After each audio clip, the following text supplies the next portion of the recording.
From the Homestead Studios in Santa Clarita, California, this is a Headache Soul production. Welcome to Just the Tip-Sters, America's favorite true crime podcast. I'm your host, Melissa Morgan. With me today is my handsome and talented co-host, Joshua Pothole Bevan. Pothole? Everyone avoids him.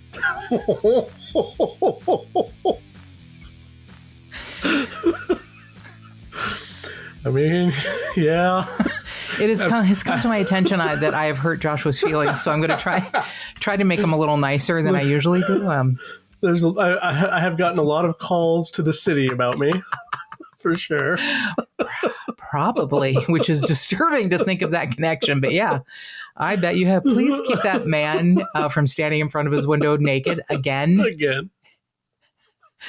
Oh, funny story. No. Oh, no, here we go.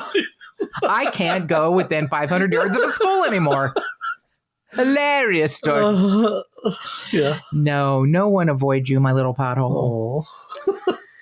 So I have a lot of notes here today. So I want to say thank you to Tipster Charlotte, who increased her Patreon subscription. I might have said that last week, but I forgot if I did. I want to say it. Thank you to our newest patron, Jackie. I wanted to thank Lori G, Spring Rain, Al Grundy, and Alfonso M as our newest subscribers on YouTube.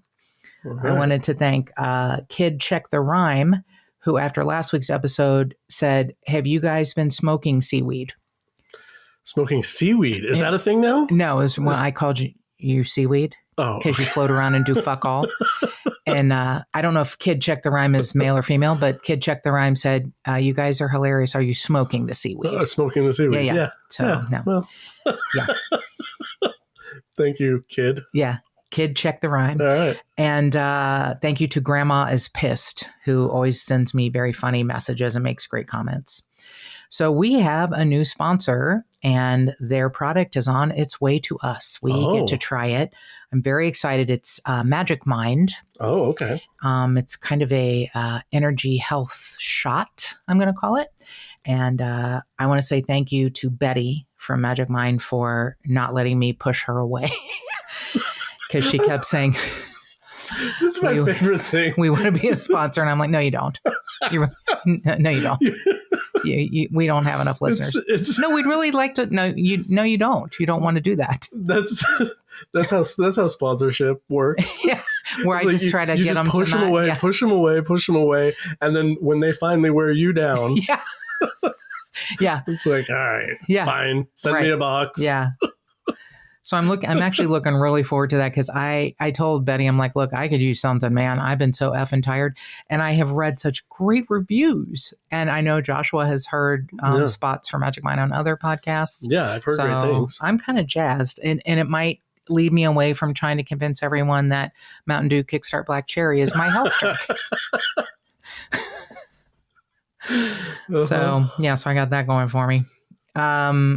I wanted to say thank you to Tipster Jerry for his sweet email regarding the Carrie Culberson case.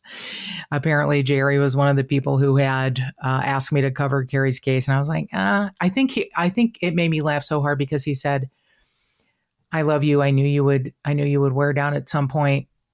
I'd mentioned it because I said in the episode, Heather's kind of insistence is what wore me down, and the way she thought of it is what solidified it in my heart and soul and mind. But it wasn't because of other people's lack of trying. Other people had wanted me to cover it, and I'm like, I can't. And Jerry said, "I believe you referred to it as a shit salad." And I was like, I probably did. So yeah, as we know, it was kind of a shit salad, but but I'm glad that I covered it. And I mean, I'm really glad that I covered it. And thank you, sweet Jerry, for your email. I wanted to say thank you to our beloved editor, Matt, because he talked me in off the ledge. I did a Zoom live shot on Tuesday for Good Morning Cincinnati about the Grant County John Doe case, which was, I believe, covered in February. I can't remember the episode number. And it was Tuesday, the 9th of April, was the 35th anniversary of him still being a John Doe. And it's such a remarkable case that I'm still stunned to this day that someone has not come forward, because he's talk about an identifiable victim. I mean, identifiable. There's just so many unique things about him and the case that it's shocking to me Right. that he's still a John Doe. But I know Detective Joe Filiatru with the Kentucky State Police is really working hard. And I called him before I did Good Morning Cincinnati and said, is there anything you want me to say or not say? And he said, no, anything you said on the podcast would be fine. And I will let you know, we may be looking at some new areas after we exhumed the body and did some DNA testing. And I said, oh, and he said, perhaps Pennsylvania, Michigan, and Ohio. And I go, oh, and I said that. So too bad if you don't want me to say it. I already said it, detective. So there. I completely am terrible at pimping myself out. So I don't think I put the link on my personal Facebook page, but I don't think I put the link on just the Tip-Sters page, because that would be the smart thing to do. So sure, I will do that. I will do that today. I have some time today. So I apologize for those of you who don't know what I'm talking about. Let's see. If you plan on being in the Southern California area, you can go to Graveline Tours or graveline.rip and enter the promo code Tipster40 for any tour that you want to take, and you get 40% off. And, that is something that's just there forever until Adam tells me to stop it. So we are looking forward to our next one, which we're hoping end of June when we have our visitor. So. And I did want to mention I shut down a bank of registers at TJ Maxx on Sunday. And I immediately texted Joshua and said, guess if you had to guess which one of your friends shut down 6 registers at TJ Maxx on a Sunday morning. Who do you think it would be? Yeah. No, there's no question. There's zero question. If I just heard that a person in town, without even the context of you texting, like I saw it on the What's Up page. Yeah, I knew it wouldn't be a shock, but I was like, this was monumental. And then I told Joshua the update, which happened yesterday. So Sunday, I went to TJ Maxx near me. There's 2 in town, and that's where you get really good deals on pet treats, and that's where I get a lot of Sirens pet treats. Okay. Good, really good place for pet treats. They're typically, $3 to $5 difference. Oh, wow. Yeah. Because pet stuff is pretty pricey. Yeah. TJ Maxx is not a sponsor. I'm just cheap. So no, I hear you. I found a rug on clearance that I thought would go good in front of the French doors, but it was wrapped up and it had plastic around it, even though had been returned because it had a different kind of tag on it. And, it turned out to be a runner and it was too long. Oh. So I wrapped it back up and took it back. So I took it to the other TJ Maxx because I wanted to scope out the dog treats there. Because you wanted to shut down a second one? Oh, yeah, I forgot. While I'm there Sunday, yeah, I'll 6 registers. Might as well break. Right. No, I wasn't trying to break. So the one near me on Sunday, a sweet woman who was like a veteran, person there. We started register 6. She can't complete everything. She's rung everything in. It's shut down. We go to register 5. She can't get that one to work. We go to register 4. She can't get that to work. We go to register 3, and now she calls a manager over, and the manager is helping her, and they're trying to work it out together. Everything had already been rung up and is in bags, all of Siren's treats, except for the rug, which is too big to put in a bag. So it's on the counter.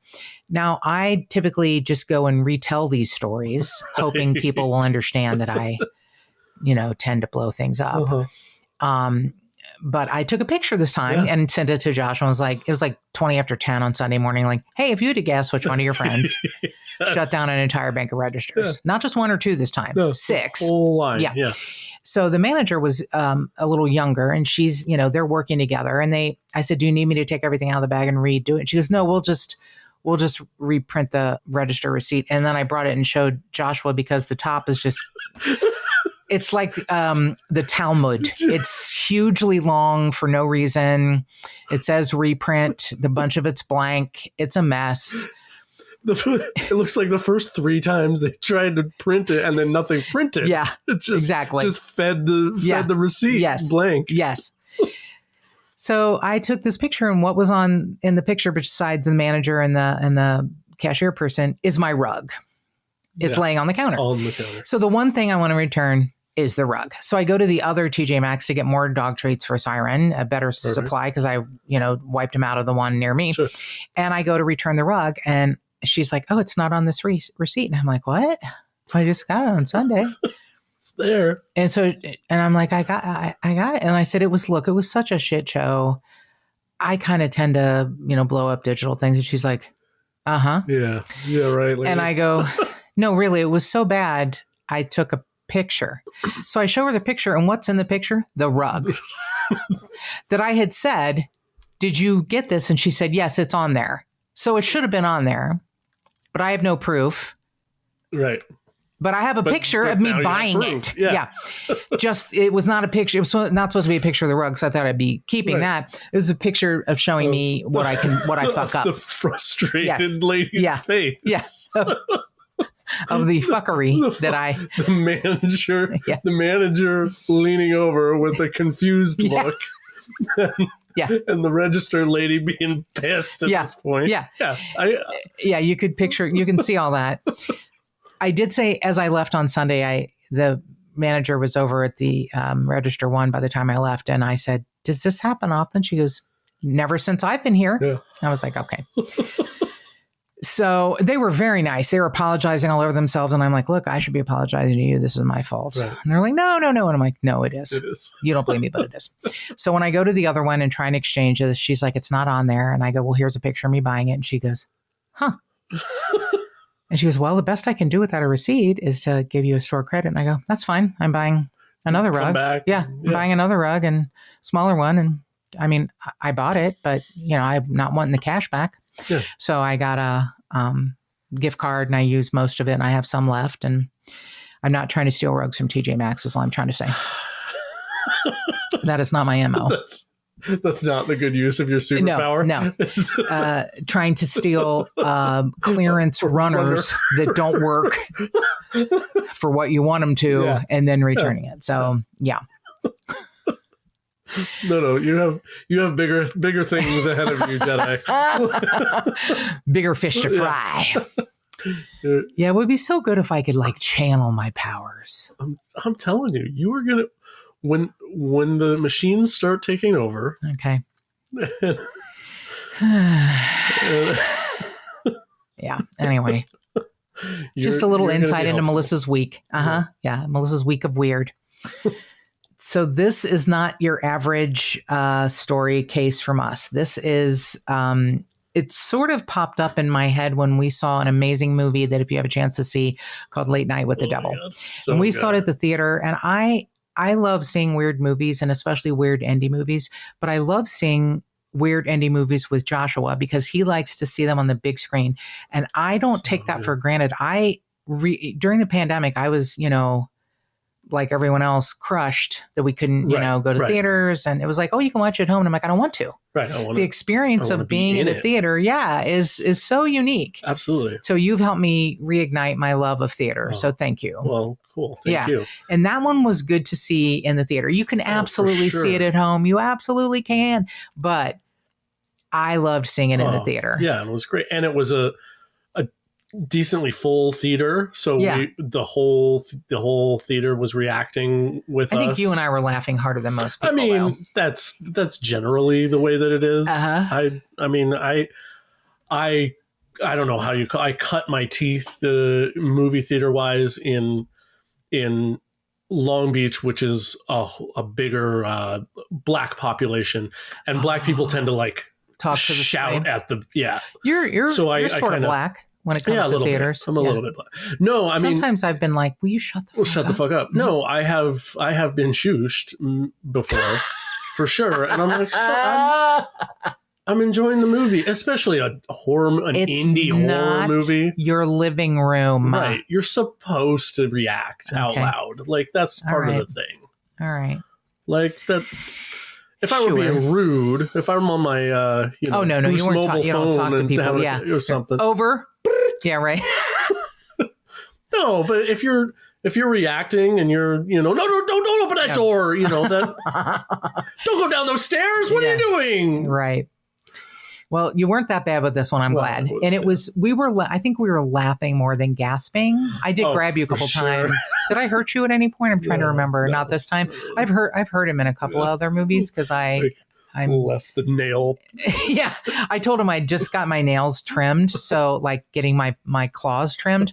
So I had just gone to the groomer and so I wouldn't be digging into his thigh as much as I usually do. Yeah. So it was so fun, and it's really darkly funny, partially because of the phenomenal set pieces, and the lead actor is amazing. He sort of kind of holds everything together. There's some other really good performances, and there's a couple clinkers, but it's so funny you forgive those things. Yeah. The detail to and Joshua's so smart and has such a great overview of cinema. He was like, well, it was cheap. It was one set. And I'm like, oh shit, he's right. Yeah. It was like the backstage set of a late night show that was kind of in competition with Johnny Carson, a fictional show called, what was it called? Night Owl or something? Night Owls. Yeah, Night Owls. Night Owl. The lead actor is great, which I did not know, but several people said, oh, he's like a character actor in so much shit. Oh, I didn't recognize him at all. I didn't either. Which is the point, because you're supposed to kind of have to, you're supposed to believe that this is all found footage. Yeah. It's like Blair Witch or Paranormal Activity. Yeah. Yeah. So it's like that. It's supposed to be quote unquote found footage. Yeah. And it's documentary based on real events. That they just found all this footage of this, he has a guest on that's like a psychological, exorcist, and a child that's, oh my God, possessed by the devil. The girl was just unreal. She was great. So good. She was great. And she was the scary bit. Yes. Like, yes. All of the like actual scary whatever, it was from that how good that little girl was. Yes. I agree with you totally. Before it got really deep and dark, I said to Joshua, little kids scare me. And she's not even a little kid. Sure. She's that tween age, which was so perfect because it was, 1977 or 78. It was at the time of The Exorcist. Yeah. It was so perfect. Yeah, that kind of Linda Blair character, but not. Right. Yeah. Right. So I was too young to have looked like that exactly. But my mother and her friend Judy went to see The Exorcist. I had long straight hair. Okay. As a kid, I have, medium length straight hair now, but I try to make it look like it's not straight, but stick fucking straight hair. Okay. And, I remember my mom going to the movie and coming home. I think in the Exorcist, Linda Blair's like 12 and I was probably like 8. Okay. And after my, babysitter left, my mom comes upstairs and I was in bed, and I remember kind of waking up like, oh, hi. And she's like standing there staring at me. Oh, shit. And I'm like, hi. And she's like, hi, is everything okay? I'm like, yeah. She's freaked out. Yeah. Yes. She told me later, she goes, you looked so much like her. No. And I was like, no, I didn't. She's like, yes, you did. And then I looked at pictures. I'm like, well, we both had long straight hair. We wore nightgowns to bed. I don't know. Sure. But yeah, my mom was afraid for a little bit, that shit was going to happen. Yeah. Yeah. No shit happened as far as I know. Oh, actually some shit happened, but we'll talk about that later. You just got done telling me about breaking. That was not in my purview as a youngster. I did not. That's not the kind of possessed thing you are? No.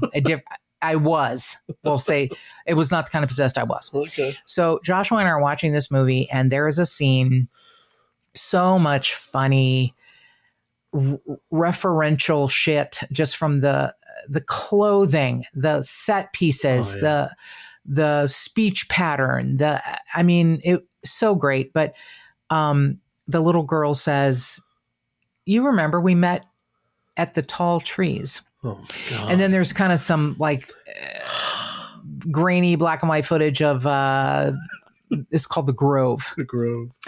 And loosely based on the Bohemian Club, which is a club in the Bohemian Grove. And I was like, oh shit, this is the Bohemian Grove. And I said something to Joshua at the time because I was like, oh fuck, this is fucking hilarious. Right. So since the 60s or 70s, people have tried to infiltrate the Bohemian Club, the Bohemian Grove. I guess the most famous, at one point, someone from the New York Times got in and a couple of different reporters and a guy who started a couple fires, and he had a skull mask and a T-shirt that said the Phantom Patriot. But the most famous, I guess, is Alex Jones, who got in with a cameraman. And, I trust Alex Jones as much as I trust what comes out of my asshole. Sure. And he said that there were sacrifices and baby eating and baby killing. And I was like, it's so not that. So. Yeah. And I mean, the movie pokes fun at what in my head are all, these outlandish, yes, whatever things, but conspiracies. You said like right after, hey, let's talk about the real things. And I was like, wait, it's for reals? Oh yeah. And that was because sure, people probably went camping or whatever. Like in my head, I'm like, yeah, this is all conspiracy theory. This is all bullshit. Yeah. Most everything is, but in its originality, its design, and its totality, the Bohemian Club and Bohemian Grove is fucked. Okay. Totally fucked up. It's not nearly as fascinating as ritualistic murders, but it's so fucking weird. And in today's world, people keep trying to kind of topple it, and I don't think it's going to be toppled. Okay. There's just, I can't wait to talk about this. Okay. So one thing I do want to say is at the end, I'm going to read a little bit from an obituary of a guy. I said something to Joshua like, oh my God, there's so many reasons I wish Mark Humphries were here, but right now I wish more than anything because he would love this. Okay. He had dinner at it's called the City Club. Okay. The restaurant in the Bohemian Club. Okay. So an actual you can restaurant. Bring guests. Okay. If you're a member, you can bring guests. Many famous politicians. It's mostly like rich white guys. Let's just be honest. Sure. It's like a rich white guys club. It didn't quite start out that way, but it evolved pretty quickly into that and has been that. I think it was 1872. We're going to get to. Okay. So it's an anomaly in 2024. Sure. Because it's, there have been 4 or 5 women over the years that were allowed to be members, but literally it's rich white men. Gotcha. And occasionally Clarence Thomas. Okay. But it's, you get the gist of who's going to be there. When I read you some of the people on the list, and I'll tell you why Mark Humphries is so excited because Neil Young was a member. Okay. So artists are only members 2 to 3 years at a time, and then they have to re-up or whatever. All right. But the, politicians, the movers or shakers, I guess you get you're in for life. Yeah. It's $25,000 to enter. Yeah, that's right. Yeah. $25,000? Mm-hmm. Okay. Yeah. And there's a 2 to 3 year waiting list for one type of membership and a 10-year waiting list for others. That's why it's rich old white men, because you are going to die before you can get to be a member. Yeah. Okay. It's so fucked up. So it was so funny watching the film and these people in robes walking around a fire. And we were like, oh, this is fucking awesome. So Mark Humphries got to go courtesy of this man. I'm going to read his obituary. He died a month before Mark, and he was 74 and Mark was 64, and they were buddies. And Bruce Scollin was his name, 3rd generation San Franciscan. And he followed in his father's and grandfather's footsteps. He was huge in the insurance world. And Mark, I think, kind of thought of him as a mentor. Okay. I got to go and be with both of them for breakfast and dinner and, not meetings, but like conferences. Okay. Many times. And Bruce treated me like I was an extension of Mark. He was as good to me as he was Mark. And he and Mark just you could see they would get together in a corner and they'd be like, blah, blah, blah, blah, like their little heads together talking about everything. And I think they both were huge Neil Young fans. Cool. So he took Mark. Mark didn't get to see Neil Young, but he got to eat dinner there. And he said it was remarkable. Mark also went to a place in Santa Monica on Pacific Coast Highway called the Jonathan Club, which is all male. And I got mad at him for that. A lot of rich white dudes have meetings there. So he was taken to the Jonathan Club by a member. It's like somebody taking you to their, country club. Like, hey, peasant, would you like to join me for lunch? Okay. All I can think of is like Caddyshack. You know what I mean? Like okay. you can show up for lunch, peasant, Right. but you know you don't belong here, kind of thing. But Mark had been taken to the Jonathan Club, and nobody's going to know what I'm talking about unless you're from Southern California. But it's a big, beautiful white building on PCH facing the ocean. All right. And it's been around since the 1920s, and it's male only. Okay. It's bullshittery. I know it's a private club. You can make it whatever you want. But yeah, I still think it's bullshit.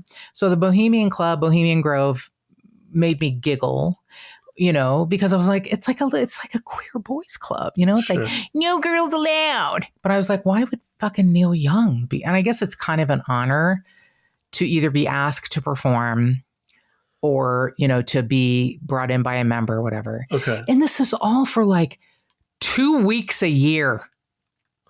Okay. So they all go out for 2 weeks? Uh-huh. And they have summer camp together? Yes. I mean... Wait do you hear the quote from Richard Nixon, I believe you'll piss your pants as I did. Oh, Nixon's a member. He was. Okay. Or what? Well... There's a great picture. Don't ask me how it... Yeah, he's floating around ghosty. There's a great picture where it's him, Ronald Reagan, a bunch of like people sitting around a table. They're all wearing like, you know, jackets and ties and like... You know, hands up in the air, like laughing. And okay. So weird. Okay, so there's information's coming from a couple different places. One is, my favorite is from the Washington Post. But so this is, you know, this once a year, you know, private affair in mid-July. Okay. And it usually, you know, just involves these, you know, movers and shakers. But the Bohemian Club is a 2,700 acre campground in Monterey, California, which is like Sonoma County, you know, a little bit north of San Francisco. It's this 2-week encampment, you know, but the club, the city club, is open year round. Okay. But it's 2 weeks, you know, a year in mid-July, and it was established in 1872. Nice. So membership in the club is by invitation only, and it's known to be, you know, exclusive and selective. A lot of U.S. presidents, political leaders, business executives, and some of the world's most prominent men, including Richard Nixon, Eisenhower, Roosevelt, both Bushes, Hoover, Ford, Reagan, Colin Powell, Dick Cheney, Henry Kissinger. Wow. It's a lot of rich white guys. Okay. A healthy selection of White House chiefs of staff, senators, secretaries of state, secretaries of defense, army generals. The Rockefeller family is always present. Clint Eastwood, Mark Twain, Bing Crosby, Merv Griffin, and Charlton Heston. Huh. Okay. So this author said, I've been to the Grove 2 times, both by invitation, and the main entrance is guarded. I think in the movie Late Night with the Devil, there was an owl symbol when they were chanting in the woods with their robes on. All the chants. And this is, the owl is a big deal for them too. It's so super weird. You know, you can get on the property if you sneak on, but the front, you know, has like guards. I think it was 2017 or 2019. The city of San Francisco said, we're not going to provide police protection anymore. Oh. So they hire a lot of like ex-military, and it's so fucking weird. You know, it is this private property. So if they find you, they will call the cops. But it's these very prominent businessmen. There's probably more people that have been in it that we would recognize their names, but you know, they keep it secret. Sure. There can be a 25-year wait list. Wow. There's monthly dues, and then you know, the $25,000 buy-in. Okay. So your invitation process starts with 2 members in good standing nominating you, and then your name comes up on the wait list many years later. You'll be interviewed by a panel of 5 members. Any member of the entire club can issue an objection before you're finally admitted. But once you're admitted, you're a lifelong member. Wow. Okay. Yeah. The exception to the group is high-profile academics. Their fees are reduced, and their wait list is typically lower for only 2 to 3 years. Okay. High profile. That's because academics don't have as much money as billionaires.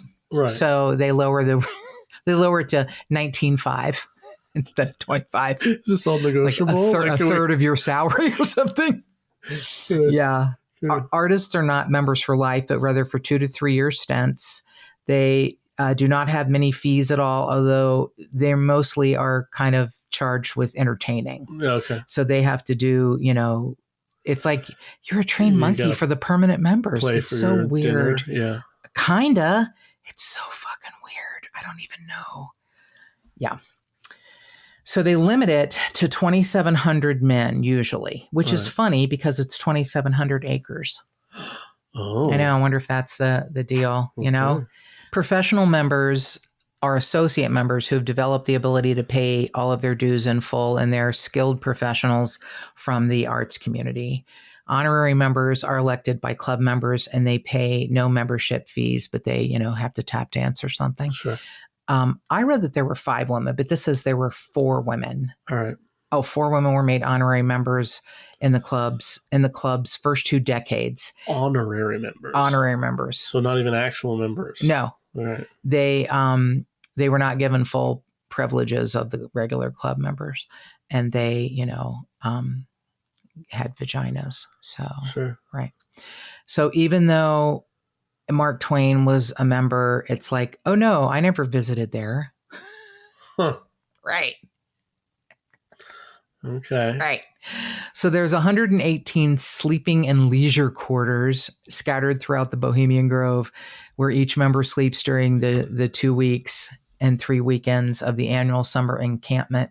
These camps are principal means through which high-level business and political contacts and friendships are formed. Oh, for sure. I mean... Right. But it's like, oh, there's no business that goes on here. No, we don't talk about anything. Well, that's fine. And wrong. It's like the second that you spend 2 weeks with the White House chief of staff, like some things might cool things might happen in your life. Mm-hmm. Like stuff might get done. Right. So weird. This whole thing is so weird. So they have this 30-foot owl statue that kind of looks over everything.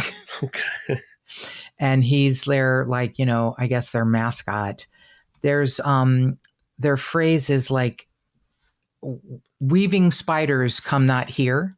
That is their way of saying like, don't bring, business here. Okay. Don't do work. Got it. Weaving spiders. Yeah. Okay. Yeah. But don't do work. Wink, wink, nudge, nudge. Sure.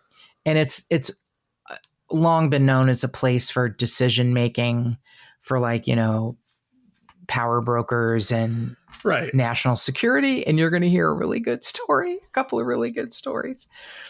The picture that everyone talks about is Henry Kissinger, Richard Nixon, Ronald Reagan, Charles Schwab. Huh. And one picture sitting around this table. It's so crazy in my mind. It's like, oh no, the club is a refuge from decision making and other pressures. Uh-huh. The club's motto, "Weaving spiders come not here," conveys the club's character and purpose as a social avocational organization conducting business is prohibited. That's on their website. Wrong. Yeah. RONG. Wrong. So, developed in 1878. I said 1872. I was wrong. 2,700 acres in Monte Rio, California. It was a private gentleman's club.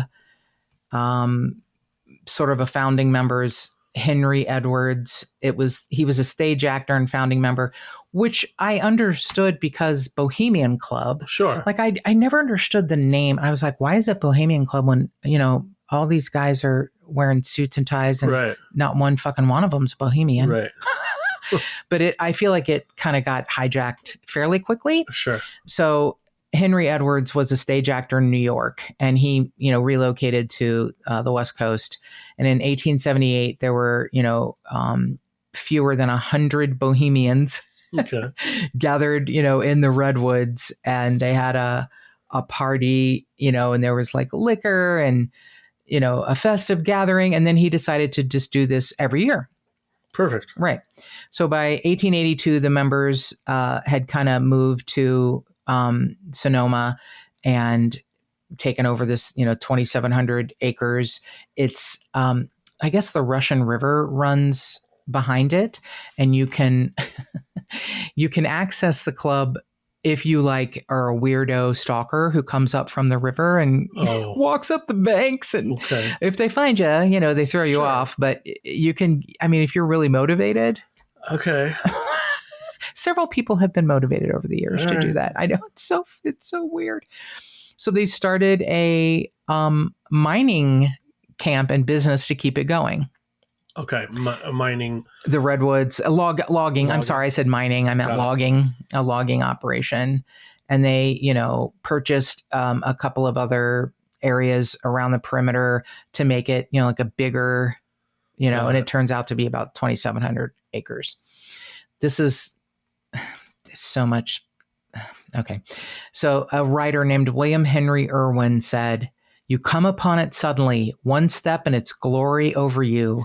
There's no perspective. You cannot get far enough away from one of the trees to see it as a whole. There they stand, a world of height above you, their pinnacles hidden by their topmost fringes of branches, lost in the sky." Wow. Right.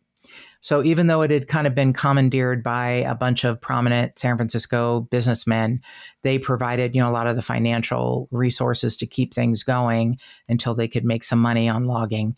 It was still, you know, called the Bohemians, and artists and musicians, you know, became members who, you know, played there, entertained there. Now, here's the part where weaving spiders, you know, get your webs out of here. Uh-huh. You saw Oppenheimer. Yeah. I did not. I did not know this. The Grove is where the Manhattan Project took place in September of 1942. That's where they got together? Led to the creation of the atomic bomb. Those attending this meeting were Ernest Lawrence, J. Robert Oppenheimer, the S1 Executive Committee, presidents of Harvard, Yale, and Princeton, along with representatives of Standard Oil and General Electric. Okay. All right. Many military officials. At the time, Oppenheimer was not an S1 member. Lawrence and Oppenheimer did host the meeting, and Grove members still take particular pride that this event was, you know. That's where they. Okay. I know. That's where the decisions were made? Yeah. Right. Well. I know. So crazy. So the picture I was talking about, I guess, was 1971, Richard Nixon and Henry Kissinger. I'm going to say this, and I hope nobody gets angry at me, and I hope I don't get canceled, but I got to do the whole quote because it is 1971, and it is Richard Nixon. "The Bohemian Grove, which I attended from time to time, was the most faggy goddamn thing you could ever imagine." Yes. Oh my gosh.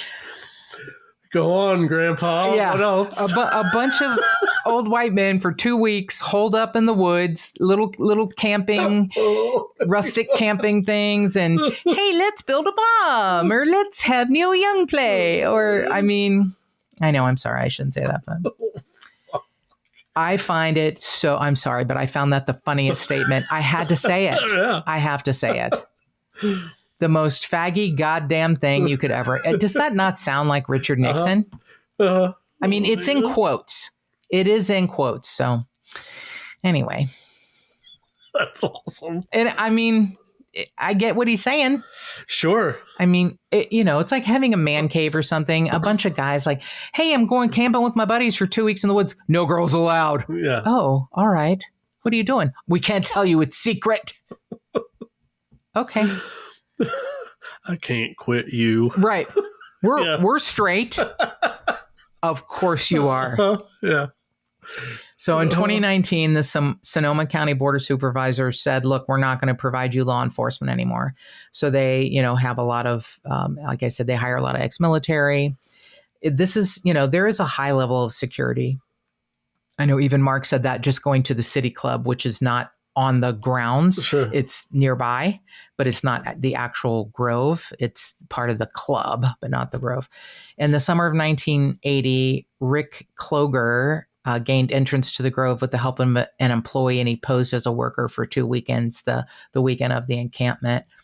He was the first person to write an article about the Grove, and it was in the August 1981 issue of Mother Jones, which is kind of a hippy dippy kind of thing. Yeah, that's a lot more Bohemian than Richard Nixon. Right. In 1989, Spy magazine writer Philip Weiss spent 7 days in the camp posing as a guest. And then the most famous is July of 2000, Alex Jones and a cameraman clandestinely entered the Bohemian Grove and shot footage of this. There's a cremation ceremony. And Jones claimed it a ritual sacrifice. This is the man who said that, school shootings didn't really happen. Right. And everyone's a crisis actor. Yeah. So there was a documentary film made called The Satanic Shadowy Elite. He characterizes the proceedings as an overgrown frat party. There's something called the dark secrets inside the Bohemian Grove. And in my mind, it's just so perfectly parodied in Late Night with the Devil. So it's this, all male thing. A lot of women have tried to get in, and it went all the way to the Supreme Court. I think it's like it was about being a valet or working in the restaurant, and I think the Supreme Court said something like being a man can be classified as a job. The Bohemian Club filed a petition in California Superior Court saying, "Look, you need to be." Chicks can't work here. Okay. And the California Superior Court ruled in favor of the club and said the male gender is a bona fide occupational qualification. Okay. I mean, it's a private club. You can... That's, I think, probably what they had to go on. You can allow or disallow anyone you want. Right. Who women wanted to work like in the restaurant or be a valet. And it's like, nope. Yeah. Okay. So there's no women even working there. Nope. The last woman sound a little facky. Oh my Lord. Who are the guys that want to go spend 3 weekends and 2 weeks in Northern California with, I would just probably be bored shitless, but that's me. I'm a girl. Sure. In my head, there were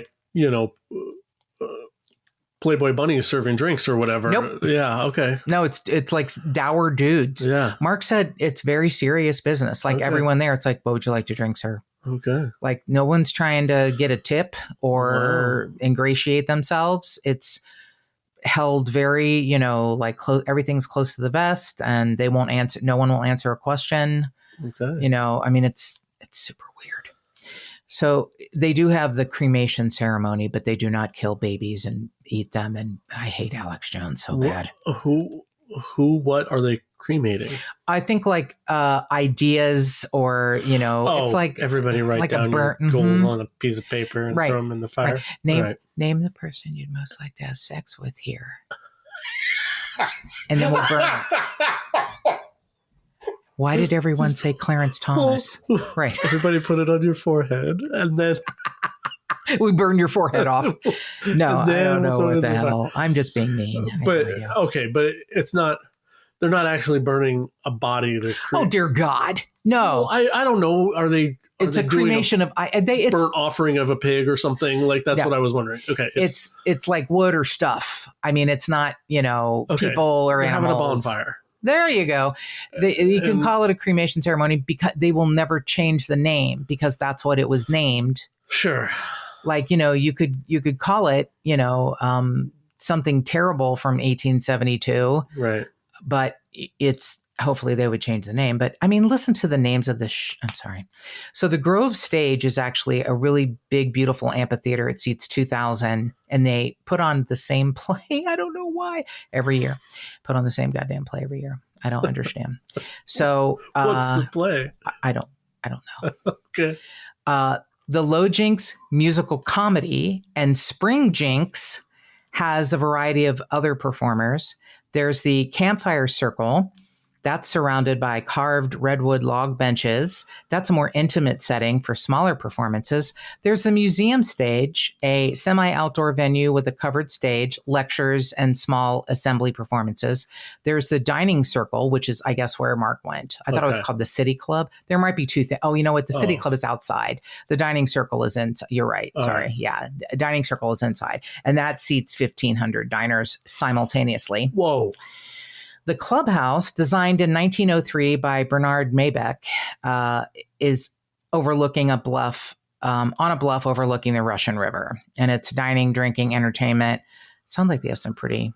That's where the Manhattan Project meeting was in 1942. Right. Was at the clubhouse. And here we go. The Owl Shrine in the Lake, an artificial lake and an interior of the grove used for the noontime concerts, and also the venue of the Cremation of Care, which takes place on the first Saturday of the encampment at 12:30 p.m. daily. They have lakeside talks. They talk informal talks about public policy. It has been attended over the years by entertainers, professors, astronauts, business leaders, cabinet officers, CIA directors, future presidents, and former presidents. Nice. Yeah, no business goes on there. Okay. It's just so fucking weird. It's very weird. Okay, super weird. So the Cremation of Care ceremony is a theatrical production in which some of the club members participate as actors. It's so weird. The ceremony serves as a catharsis for pent-up spirits to present symbolically the salvation of the trees. I can't quit you. So you write who you want to have sex with, and then you burn it. It's always Clarence Thomas. I mean, that's smash. You would, wouldn't you? There was a recording for many years of club member Walter Cronkite. Cool. Who said, he was the voice of the owl. Oh, he was. Oh, yeah. Yes. I think that would be kind of cool. Was he? So he was the voice. So there's like speakers coming off of the owl statue or something? Maybe. I don't know. It just says, for many years. Okay. The moss and lichen covered statue simulates a natural rock formation, but it holds electrical and audio equipment. Nice. For many years, a recording of the Voice Club member Walter Cronkite was the voice of the owl. Oh, the recording. He didn't even do it live. Come on. What is every year he's supposed to show up? Come on. Just phone it in, Cronkite. So, yeah, well, he might have been busy, Joshua. I misspoke. In 1975, it cost $25,000 to enter. Oh. It now costs $170,000. Okay. Yeah. Plus your yearly dues. So, yeah, of course, in 1981, there was women trying to become employees. And I can't believe that it was overruled by the State Fair Employment and Housing Commission saying, hey, the male gender is a bona fide occupational qualification.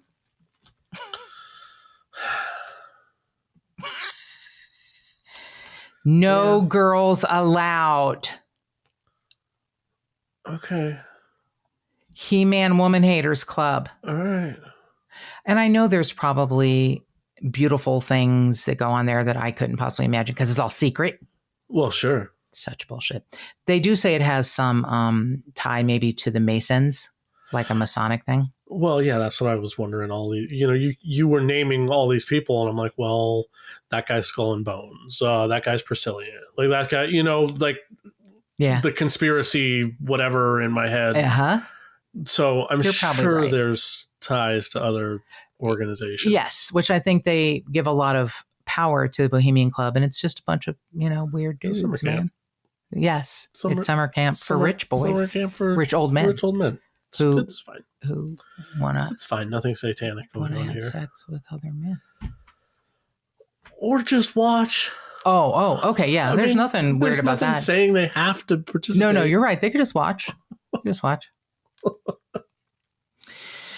So there's been some controversy about the logging that went on there. They were looking to expand the logging activities, saying really not to get more funding, but to prevent fires because there was a lot of with these beautiful redwoods comes a lot of like underbrush and makes it very easy, for fires to start. Sure. So they, kind of went up against the California Department of Fish and Game. They got studies done by the University of California, Berkeley, saying, how are we affecting the biology of this? Another university said this is not about logging. This was a project to reduce a fire hazard. It's, there's a lot of back and forth shit. So they ended up offering a permit of 163 acres to the Rocky Mountain Elk Foundation as a conservation easement. Okay. So 163 acres they, set up as an easement that they wouldn't have to cut any more, there's a debate whether they wanted to use they call them second growth stands to cut down. But I guess the California Department of Fish and Game said, no, we only allow single growth stands. I don't know, because redwoods are so massive. Oh, sure. I don't know what that means. I bet there's some brilliant tipster who'll know what that means. But yeah, they're still working on drafts and alternatives to, more logging. Okay. Which, I get. So at the present, there's no logging allowed on the property at all. Got it.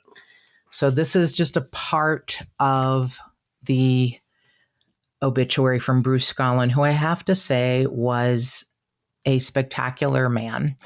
He was smart. He was some big muckety muck in insurance. I don't even know what that means, but I just know Mark revered him, and Mark didn't hang around shit, Cool. I'll tell you a tiny story. This company he worked at had a big Christmas party every year, and it was at the Fisherman's Wharf. Okay. So it was like looking out over, the bay. Sure. Really nice, and Mark is like, Bruce invited me to the Christmas party, and I'm like, we're going. He's like, it's on a Thursday night. I'm like, we're going. So your friend Melissa, likes to live above her means. One of my goals was don't ask me why. I really don't want to do it anymore. But I was like, I would love to just fly to Paris, have dinner, and then fly back home, which would be terrible. Like jet lag. Sure. It would be awful. However, I tell Mark Humphreys, it's going to be cheaper. We're going to fly to San Francisco because he loved to drive. He was a road warrior, loved to drive everywhere. And I got to be honest, I'm grateful for the gift of air travel, but I love Vegas, San Diego, San Francisco, all the places you can go to here, Santa Barbara, quickly in your car. Right. And it's magnificent, and you have your car. Because this is an amazing place. Right. It's Southern California. We have, Vegas is technically not Southern California. Right. But it's still, Southern California. Yes. Come on now. Yes. Yeah. We have oases nearby. Drivable. Yeah. So I said to Mark Humphreys, all right, we're going. We're going to take a flight up there. We're going to go to the party. We're going to stay overnight. We're going to fly back Friday. And he's like, all right. Good. Not what he wanted to do. He makes us a reservation, a lovely hotel. We get the flight up there. I have terrible, terrible allergies. And it's a very, very steep descent into San Francisco. Oh. My ears popped. I couldn't hear. Anything. I was in pain. Time. Oh no! I'm at the party going, what? No. Still great to see everyone, be in that weird environment. Sure. Fancy ass Christmas party. Go back to the hotel. Beautiful view. Had a great night. Get up the next day. We spent 8 hours at the airport. The flight can't take off because of wind. Jesus. And Mark Humphreys would go, well, if we'd driven, we'd be home by now. Well, if we'd driven, we'd be. He kept checking his watch, and I'd be like, Mark, as our plane just kept getting delayed. And I'm like, I get it. From now on, we drive. Fine. But it was so exciting to me, fly up on a Thursday, go to a party, fly. And the flights were $149 or something, a round trip. Right. And I was like, come on, we can, this will never again. But so Bruce was just a stellar human being. And I remember when Mark told me he found that he passed away. He had cancer, and he'd fought a really great fight for about a year. But he died at 74, the age of 74 in 2021. So part of his obituary, he followed in the footsteps of his father, who was, treasurer of the board of directors in San Francisco. And it says Bruce was a member of the San Francisco Golf Club and a founding member of the Mayakama Country Club in Sonoma.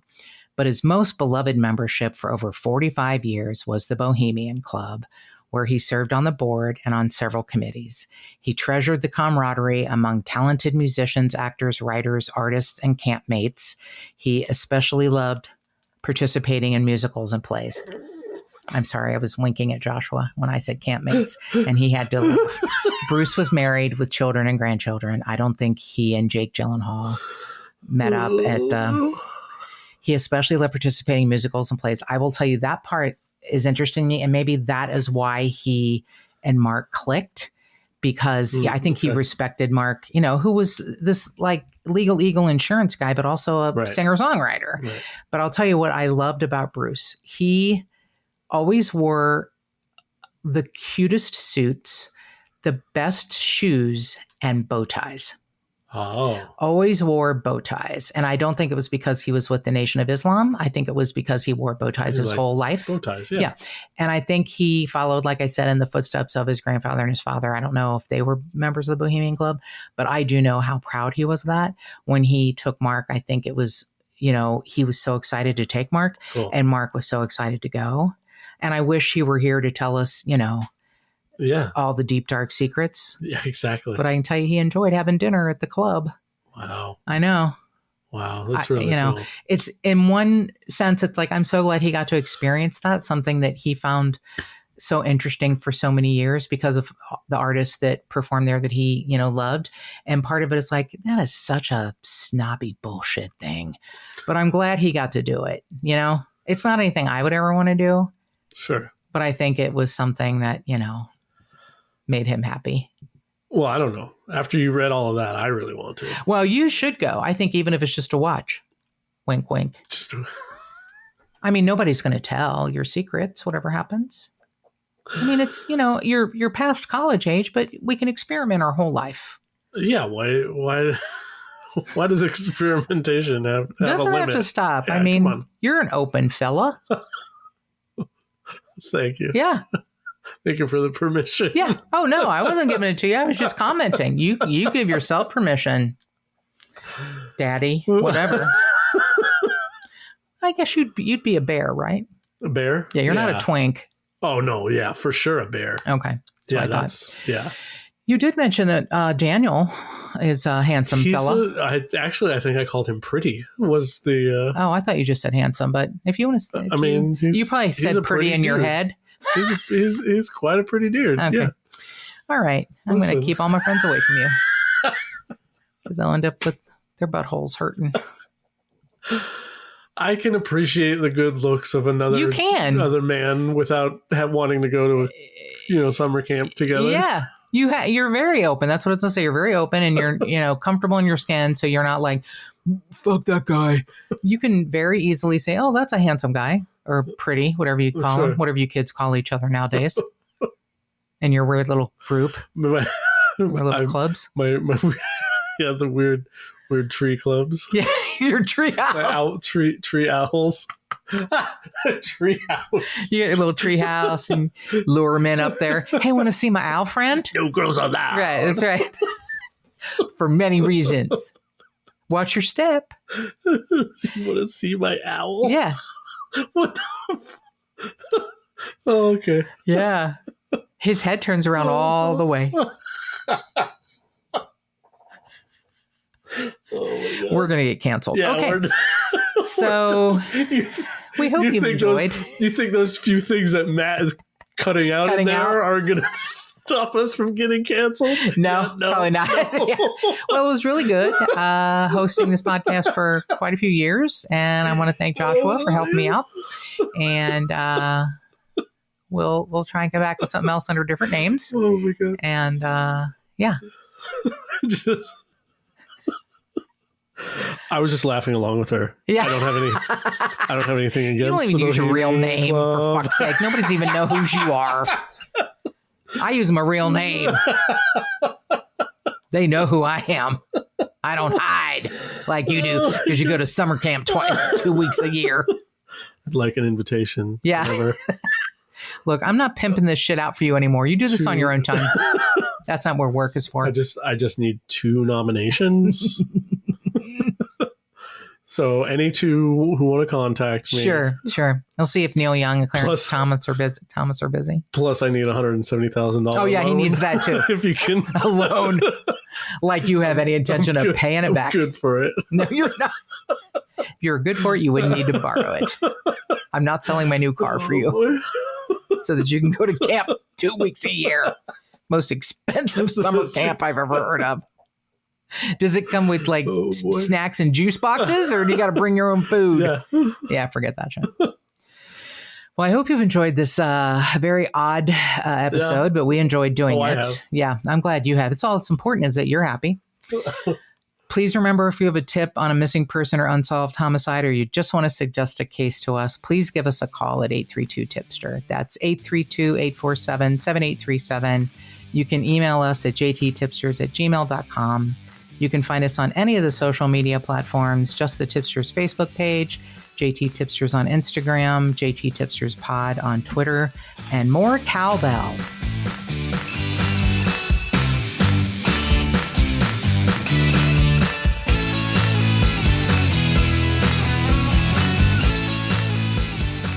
If you would like to support this podcast and get early access and other cool murderous swag, go to patreon.com/justthetipsters.